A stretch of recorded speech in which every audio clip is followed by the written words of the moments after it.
Depuis la fin de la surmortalité, on subit la blague de la deuxième vague. Au début, ça a pu marcher un peu, mais au bout de 5 mois, je me demande comment ça peut encore fonctionner. Combien de temps faut-il à une population pour qu'elle arrête d'avoir la trouille quand on crie au loup? Visiblement plus que 5 mois. J'ai entendu dire qu'un institut annonçait une nouvelle vague au 1er novembre, et qu'à partir du 1er novembre, on aurait une hausse de la mortalité en France. Attention, spoiler, oui, à partir de début novembre, on aura une hausse de la mortalité en France, comme tous les ans. Dans l'année, on a 2 périodes de décès. L'été est la période la plus calme, pendant laquelle on constate depuis plusieurs années 1500 morts par jour environ. Attention, l'été, on constate quand même des pics de mortalité à l'occasion des canicules.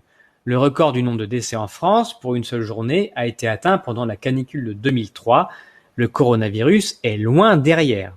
D'ailleurs, cette année aussi, nos seuls jours de surmortalité cet été ont été pendant les jours de canicule. Cet été, la canicule a tué plus que le coronavirus, mais comme il n'y a pas d'image à la télé, on s'en cogne. À l'opposé du relatif calme de l'été, pendant l'hiver, la mortalité est plus élevée avec les différentes maladies qui traînent.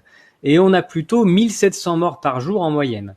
Selon les années, on a des bosses plus ou moins fortes selon quand arrive la grippe et son intensité. Mais pour passer de 1500 morts par jour en moyenne l'été à 1700 morts en moyenne l'hiver, ça veut dire qu'il y a un moment où ça monte. Ce moment, c'est tous les ans autour du 1er novembre. Donc quand on vous annoncera plus de décès à partir du 1er novembre, ne vous affolez pas, c'est pareil chaque année.